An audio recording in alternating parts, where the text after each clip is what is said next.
Shalom saudara, salam jumpa kembali di program Misteri Firman, suatu program yang mengangkat fenomena mistis dan supranatural yang terjadi di sekitar kita yang akan dibahas secara biblikal atau menurut firman Tuhan. Di kesempatan malam hari ini kita akan melanjutkan pembahasan kita di pekan yang lalu, yakni membahas mengenai tanda-tanda kehadiran setan. Apakah sebuah fakta atau cuma sekedar mitos? Di pekan yang lalu kita sudah membahas 3 poin yang berkenaan dengan tanda kehadiran setan. Kali ini kita akan melanjutkan pada poin yang keempat, tanda kehadiran setan di sekitar kita menurut urban legend atau menurut cerita rakyat, yakni perubahan suhu yang mendadak. Di beberapa film-film horor, termasuk juga di konten-konten horor di YouTube ya, pemburu setan juga tidak jarang itu membawa alat untuk mendeteksi suhu. Sehingga kalau ada perubahan suhu yang ekstrim, tiba-tiba biasanya perubahan suhu menjadi dingin, itu menandakan ada setan di situ. Nah, mari kita berpikir logis lagi. Pahamilah kalau di saat kita sudah terkontaminasi oleh pemahaman mistis dan supranatural, maka yang kita percayai itu biasanya akan semakin real saat kita merasakan.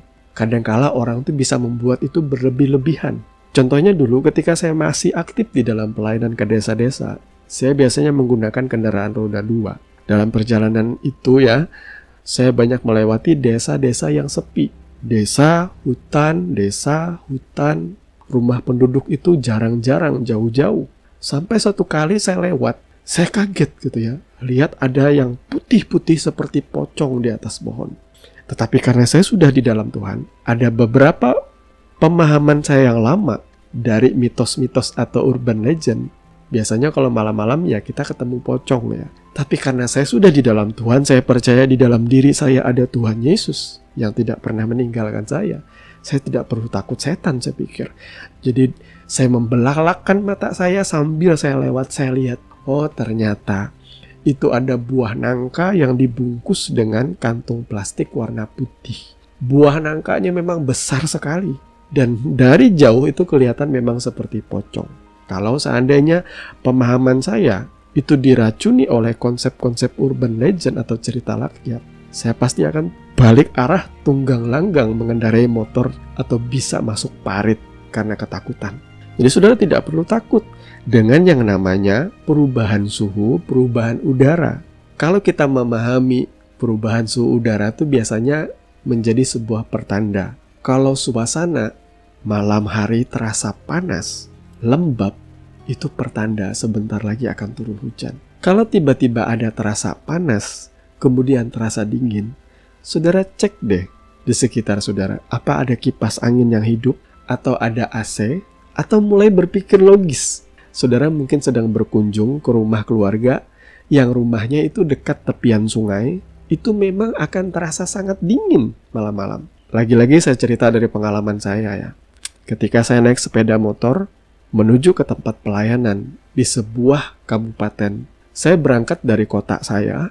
Dari tengah kota itu suasana masih panas. Tiba-tiba di sekitar kilometer 9 atau kilometer 10 keluar kota, di mana di situ banyak pepohonan, suhu udara tiba-tiba berubah secara ekstrim. Langsung dingin. Saya cuma bisa berpikir logis. Hal ini wajar karena hutan itu masih banyak pepohonan yang membuat suasana alam itu udaranya masih sejuk sekali. Jadi itu bukan tanda kehadiran setan dong. Itu sesuatu fenomena alam yang biasa aja sebenarnya. Nah lanjut sekarang poin yang kelima.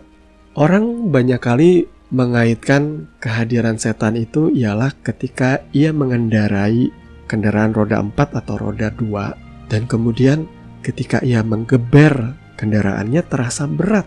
Seolah-olah nih ya, ada yang sedang menumpang ikut dengan kita. Mari saudaraku, konten ini mengajak saudara sekali lagi berpikir logis. Kapan terakhir saudara memeriksa kendaraan saudara? Sudahkah saudara melakukan perawatan atau maintenance secara rutin? Contohnya sudahkah saudara mengganti olinya? Sudahkah saudara melakukan spring balancing saudara? Sudahkah saudara mengganti komponen-komponen yang sudah lama, yang sudah rusak? Dan apakah saudara sudah memeriksa ban kendaraan saudara? Jangan-jangan ada bagian ban yang kempes atau kurang angin. Karena kesemuanya itu membuat kendaraan kita akan terasa berat. Jangan bilang, oh kenapa ya terasa berat ya? Padahal kendaraan saudara memang sudah berumur 10-20 tahun. Jadi memang tidak seenak ketika awal pertama kali beli. Hal itu juga wajar, saudaraku. Tidak usah dikait-kaitkan bahwa sedang ada yang numpang sama saudara. Lebih baik saudara berpikir logis. Mungkin mobil saudara sudah tua, saatnya diganti. Atau kendaraan saudara kurang dirawat dengan baik. Saatnya saudara merawat. Supaya saudara tidak menyalahkan setan. Nah sekarang poin yang keenam. Tanda kehadiran setan itu biasanya dikaitkan dengan siklus tubuh kita.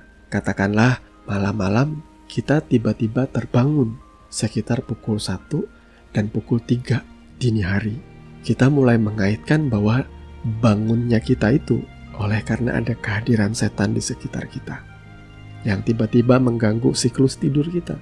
Biasanya pemahaman ini muncul oleh karena adanya crossover antara urban legend dengan kisah di dalam film-film horor. Biasanya kan urban legend ya atau cerita rakyat itu difilmkan tetapi dibikin berlebihan. Seingat saya dulu ada film Thailand yang berjudul 3 AM yang di dalam film itu diceritakan bahwa kalau saudara bangun pukul 3 dini hari itu akan ada fenomena-fenomena supranatural atau kehadiran setan yang terjadi di sana. Tetapi saya nggak pengen salahin setan di balik semua itu. Saya cuma mau kasih tahu film-film horor itu bisa mempengaruhi kita, membuat kita memiliki paradigma yang keliru akan firman Tuhan. Sehingga kita lebih mempercayai fakta di dalam film itu ketimbang kita menggali dari firman Tuhan. Saya tidak katakan bahwa nonton film horor itu nggak boleh, karena saya adalah salah satu penikmat film horor. Bedanya, saya cuma menikmati seni dari film horor yang merangsang rasa takut kita atau adrenalin kita. Saya kalau melihat kebenaran yang dipaparkan dalam film horor, jelas saya tidak percaya. Karena itu bertolak belakang dengan firman Tuhan.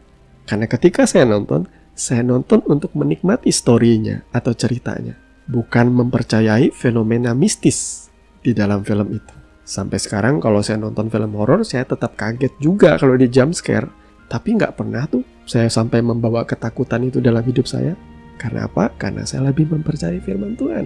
Jadi kalau saudara bisa ketawa oleh karena film komedi, saudara bisa menangis oleh karena film drama sedih, jadi hal yang lumrah di dalam seni film, saudara bisa merasa takut oleh karena film horor. Itu bukan karena setan. Tapi saya mau tekankan di sini, pemahaman yang keliru itu banyak kali disampaikan oleh film-film horor. Kalau saudara sudah memahami kebenaran firman, saudara akan memandang film horor sebatas hiburan, bukan edukasi yang benar. Dan yang terakhir, tanda kehadiran setan di sekitar kita itu biasanya dikaitkan dengan suara ketukan di dinding rumah kita atau di atas plafon kita. Jadi kalau seandainya ada suara ketukan di plafon saudara, itu tidak berarti ada setan Kayako dari film Ju-on sedang berada di atas plafon saudara. Jangan-jangan di atas plafon saudara itu ada tikus. Karena itu yang terjadi di rumah kami. Kadang tikus, kadang kucing, bahkan kucing melahirkan itu naik ke atas plafon rumah kami. Jadi kalau saudara mendengar suara ketukan-ketukan di rumah saudara, antara dua, itu bisa binatang atau itu juga bisa rampok atau maling yang sedang mengincar rumah saudara. Sebab itu, mari berpikir logis saja. Saya lebih takut kalau seandainya rumah saya disetroni maling atau rampok. Sehingga di samping saya menyerahkan hidup saya dalam perlindungan Tuhan, dengan cara berdoa, saya juga harus disiplin untuk mengunci pintu rumah dengan baik. Baik pintu depan, pintu belakang, jendela, dan lain sebagainya. Saudaraku, terus terang, biasanya kalau saya mendengar bunyi ketukan-ketukan seperti itu, saya akan keluar sambil membawa gagang sapu. Kalau seandainya itu bunyi di atas plafon, maka saya akan sodok-sodok plafon itu, biar tikus atau kucingnya kabur. Atau saya akan mengendap-endap, ngintip dari jendela. Jangan-jangan ada orang atau maling. Karena pengalaman kami dulu pernah, ketika tetangga kami memelihara ayam yang banyak, ada pencuri yang naik ke atas tembok. Untung dia masih belum sempat nyuri, kita sudah teriakin maling dan ia lari tunggang langgang. Nah, jadi saudaraku, sudah total 7 poin kami sampaikan mengenai tanda kehadiran setan di sekitar kita. Memang saya menggiring saudara untuk berpikir logis dan tidak mempercayai hal itu, karena semua hal itu bertolak belakang dengan kebenaran firman Tuhan. Dan sebagai kesimpulan dari pembahasan kita, saya rindu untuk membacakan ayat firman Tuhan di dalam Filipi pasalnya yang keempat, ayat yang keempat sampai dengan ayat yang ke-8. Demikian firman Tuhan, bersukacitalah senantiasa dalam Tuhan. Sekali lagi kukatakan, bersukacitalah. Hendaklah kebaikan hatimu diketahui semua orang. Tuhan sudah dekat. Janganlah hendaknya kamu khawatir tentang apapun juga, tetapi nyatakanlah dalam segala hal keinginanmu kepada Allah, dalam doa dan permohonan dengan ucapan syukur. Damai sejahtera Allah yang melampaui segala akal akan memelihara hati dan pikiranmu dalam Kristus Yesus. Jadi akhirnya saudara-saudara, semua yang benar, semua yang mulia, semua yang adil, semua yang suci, semua yang manis, semua yang sedap didengar, semua yang disebut kebajikan dan patut dipuji, pikirkanlah semuanya itu. Amin.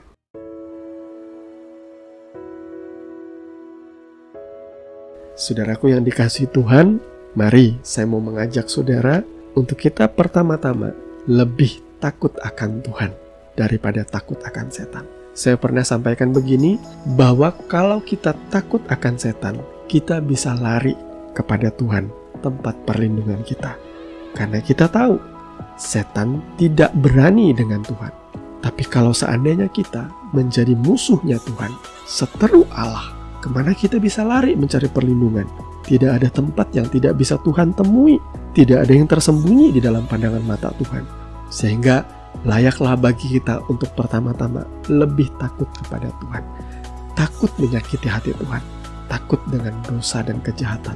Karena kalau Tuhan murka, Ia bisa dengan sekejap mata membinasakan kita. Saudaraku, roh yang ada di dalam kita, roh Tuhan, Roh Kudus yang berdiam dalam hidup kita, lebih besar dari semua roh yang ada di dunia ini. Tuhan memberkati firman-Nya. Sampai bertemu lagi di dalam program Misteri Firman yang berikutnya dengan topik pembahasan yang lebih menarik. Kami percaya Tuhan pasti semakin memperlengkapi saudara, seturut dan kerinduan saudara juga untuk bertumbuh di dalam Dia. Sampai bertemu lagi di program Misteri Firman yang berikutnya. Kasih karunia menyertai saudara sekalian. Shalom.